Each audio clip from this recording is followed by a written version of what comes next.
सूत जी ने ऋषियों से कहा प्रसंग बखान, 33वें अध्याय पर दया करो भगवान। नमस्कार दोस्तों, स्वागत है आप सभी का एक बार फिर से। आज हम कार्तिक महात्म के 34वें अध्याय को श्रवण करेंगे। कथा आरंभ करने से पहले भगवान श्री हरि विष्णु का ध्यान करते हुए एक बार प्रेम से ओम नमो भगवते वासुदेवाय अवश्य कहें। ऋषियों ने पूछा, हे सूत जी, पीपल के वृक्ष की शनिवार के अलावा सप्ताह के शेष दिनों में पूजा क्यों नहीं करनी चाहिए? सूत जी बोले, हे ऋषियों, समुद्र मंथन करने से देवताओं को जो रत्न प्राप्त हुए उनमें से देवताओं ने लक्ष्मी और कौस्तुभमणि भगवान विष्णु को समर्पित कर दी थी। जब भगवान विष्णु लक्ष्मी जी से विवाह करने के लिए तैयार हुए तो लक्ष्मी जी बोली, हे प्रभु, जब तक मेरी बहन का विवाह नहीं हो जाता तब तक मैं छोटी बहन आपसे किस प्रकार विवाह कर सकती हूँ, इसलिए आप पहले मेरी बड़ी बहन का विवाह करा दें, इसके बाद आप मुझसे विवाह कीजिए। यही नियम है जो प्राचीन काल से चला आ रहा है।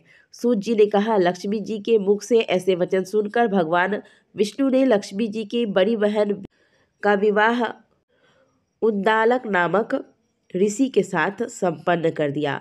लक्ष्मी जी की बड़ी बहन अलक्ष्मी जी बड़ी कुरूप थी। उनका मुख बड़ा, दांत चमकते हुए, उनकी देह वृद्धा की भांति, नेत्र बड़े बड़े और बाल रूखे थे। भगवान विष्णु द्वारा आग्रह किए जाने पर ऋषि उद्दालक उससे विवाह करके उसे वेद मंत्रों की ध्वनि से गुंजाते हुए अपने आश्रम ले आए। वेद ध्वनि से गुंजित हवन के पवित्र धुएं से सुगंधित उस ऋषि के सुंदर आश्रम को देखकर अलक्ष्मी को बहुत दुख हुआ। वह महर्षि उद्दालक से बोली, चूँकि इस आश्रम में वेद ग्रही है, इसलिए यह स्थान मेरे रहने योग्य नहीं है, इसलिए आप मुझे यहाँ से अन्यत्र ले चलिए। उसकी बात सुनकर ऋषि बोले, तुम यहाँ क्यों नहीं रह सकती और तुम्हारे रहने योग्य अन्य कौन सा स्थान है वह भी मुझे बताओ। अलक्ष्मी बोली, जिस स्थान पर वेद की ध्वनि होती है, अतिथियों का आदर सत्कार किया जाता है, यज्ञ आदि होते हो, ऐसे स्थान पर मैं नहीं रह सकती। जिस स्थान पर पति पत्नी आपस में प्रेम से रहते हो, पितरों के निमित्त यज्ञ होते हो, देवताओं की पूजा होती हो, उस स्थान पर भी मैं नहीं रह सकती। जिस स्थान पर वेदों की ध्वनि न हो, अतिथियों का आदर सत्कार न हो, यज्ञ न होते हो, पति पत्नी आपस में क्लेश करते हो, पूज्य वृद्धों और सत्पुरुषों तथा मित्रों का अनादर होता हो, जहाँ दुराचारी, चोर, पर स्त्रीगामी मनुष्य निवास करते हो, जिस स्थान पर गायों की हत्या की जाती हो, मदपान, ब्रह्म हत्या आदि पाप होते हो, ऐसे स्थानों पर मैं प्रसन्नता पूर्वक निवास करती हूँ। सूत जी बोले। अलक्ष्मी के मुख से इस प्रकार के वचन सुनकर ऋषि का मन खिन्न हो गया। वह इस बात को सुनकर मौन हो गए। थोड़ी देर बाद वे बोले कि ठीक है, मैं तुम्हारे लिए ऐसा स्थान ढूंढ दूंगा। जब तक मैं तुम्हारे लिए ऐसा स्थान न ढूंढ लूँ तब तक तुम इसी पीपल के नीचे चुपचाप बैठी रहना। महर्षि उद्दालक उसे पीपल के वृक्ष के नीचे बैठाकर उसके लिए योग्य स्थान की खोज में निकल पड़े, परंतु जब बहुत समय पर प्रतीक्षा करने पर भी वो वापस नहीं लौटे तो अलक्ष्मी विलाप करने लगी। जब वैकुंठ में बैठी लक्ष्मी ने अपनी बहन अलक्ष्मी का विलाप सुना तो वे व्याकुल हो गई। वे दुखी होकर भगवान विष्णु से बोली, हे प्रभु, मेरी बड़ी बहन पति द्वारा त्यागे जाने पर अत्यंत दुखी है। यदि मैं आपकी प्रिय पत्नी हूँ तो आप उसे आश्वासन देने के लिए उसके पास चलिए। लक्ष्मी जी की प्रार्थना पर भगवान विष्णु लक्ष्मी जी सहित उस पीपल वृक्ष के पास गए जहाँ अलक्ष्मी बैठकर विलाप कर रही थी। उसको आश्वासन देते हुए भगवान विष्णु बोले, हे अलक्ष्मी, तुम इसी पीपल के वृक्ष के जड़ में सदैव के लिए निवास करो, क्योंकि इसकी उत्पत्ति मेरे ही अंश से हुई है और इसमें सदैव मेरा ही निवास रहता है। प्रत्येक वर्ष गृहस्थ लोग तुम्हारी पूजा करेंगे और उन्हीं के घर में तुम्हारी छोटी बहन का वास होगा। स्त्रियों को तुम्हारी पूजा विभिन्न उपहारों से करनी चाहिए। मनुष्यों को पुष्प, धूप, दीप, गंध आदि से तुम्हारी पूजा करनी चाहिए, तभी तुम्हारी छोटी बहन लक्ष्मी उन पर प्रसन्न होंगी।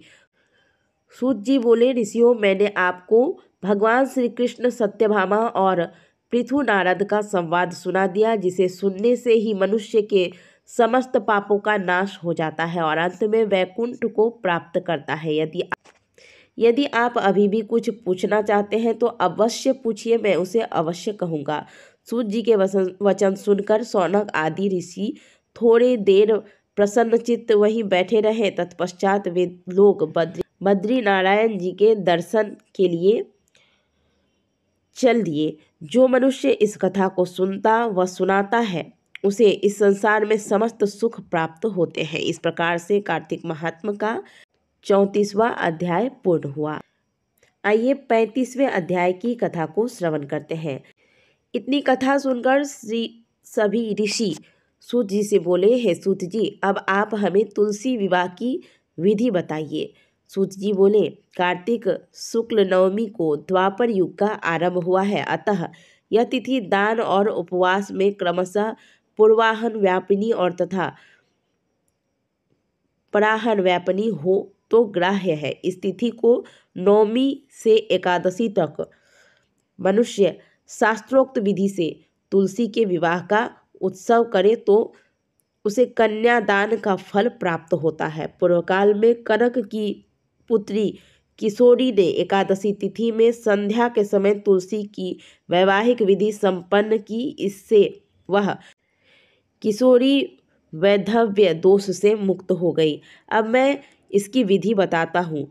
1 तोला सुवर्ण की भगवान विष्णु की सुंदर प्रतिमा तैयार कराएं तथा अपनी शक्ति के अनुसार आधे या चौथाई तोले की ही प्रतिमा बनवा लें। फिर तुलसी और भगवान विष्णु की प्रतिमा में प्राण प्रतिष्ठा करके षोडशोपचार के साथ पूजा करें। पहले देश काल का स्मरण करके गणेश पूजन करें, फिर पुण्याह वाचन कराकर नांदी श्राद्ध करें। तत्पश्चात वेद मंत्रों के उच्चारण और बाजे आदि की ध्वनि के साथ भगवान विष्णु की प्रतिमा को तुलसी जी के निकट लाकर रखे। प्रतिमा को वस्त्रों से आच्छादित करना चाहिए। उस समय भगवान का आवाहन करें, भगवान केशव आइए, देव मैं आपकी पूजा करूंगा, आपकी सेवा में तुलसी को समर्पित करूंगा, आप मेरे संपूर्ण मनोरथों को पूर्ण करें। इस प्रकार आवाहन के पश्चात 3 बार अर्घपाद और विष्टर का उच्चारण करके इन्हें बारी बारी से भगवान को समर्पित करें। फिर आचमनीय पद का 3 बार उच्चारण करके भगवान को आचमन कराएं। इसके बाद काष्य के बर्तन में दही, घी और मधु रखकर उसे काष्य के पात्र से ही ढक दें और भगवान को अर्पण करते हुए इस प्रकार कहे, वासुदेव आपको नमस्कार है, यह मधुपर्क ग्रहण कीजिए। तदंतर हरिद्रालेपन और अभ्यंग कार्य समर्पण करके गोधूली की बेला में तुलसी और विष्णु का पूजन पृथक पृथक करना चाहिए। दोनों को एक दूसरे के सम्मुख रखकर मंगल पाठ करें। जब भगवान सूर्य कुछ कुछ दिखाई देते हो तब कन्यादान का संकल्प लें। अपने गोत्र और प्रवर का उच्चारण करके आदि की 3 पीढ़ियों का भी आवर्तन करें। तत्पश्चात भगवान से इस प्रकार कहें, आदि मध्य और अंत से रहित त्रिभुवन प्रतिपालक परमेश्वर, इस तुलसी दल को आप विवाह की विधि से ग्रहण करें। यह पार्वती के बीज से प्रकट हुई है, वृंदा के भस्म में स्थित रही है तथा आदि मध्य और अंत में शून्य है। आपको तुलसी बहुत ही प्रिय है, अतः इसे मैं आपकी सेवा में अर्पित करता हूँ। मैंने जल के घड़ों से सींचकर और अन्य प्रकार के सेवाएं करके अपनी पुत्री की भांति इसे पाला पोसा और बढ़ाया है। आपकी प्रिया तुलसी पे आपको दे रहा हूँ, प्रभु आप इसे ग्रहण करें। इस प्रकार तुलसी का दान करके फिर उन दोनों अर्थात तुलसी और भगवान विष्णु की पूजा करें, विवाह का उत्सव मनाएं। सुबह होने पर पुनः तुलसी और विष्णु जी का पूजन करें। अग्नि की स्थापना करके उसमें 12 साक्षर मंत्र से खीर, घी, मधु और तिल मिश्रित हवन द्रव्य आदि 108 आहुति देकर फिर सविष्टकृत होम करके पूर्णाहुति दे। आचार्य की पूजा करके होम की शेष विधि पूरी करें। इसके बाद भगवान से इस प्रकार प्रार्थना करें, हे प्रभु आपकी प्रसन्नता के लिए मैंने यह व्रत किया।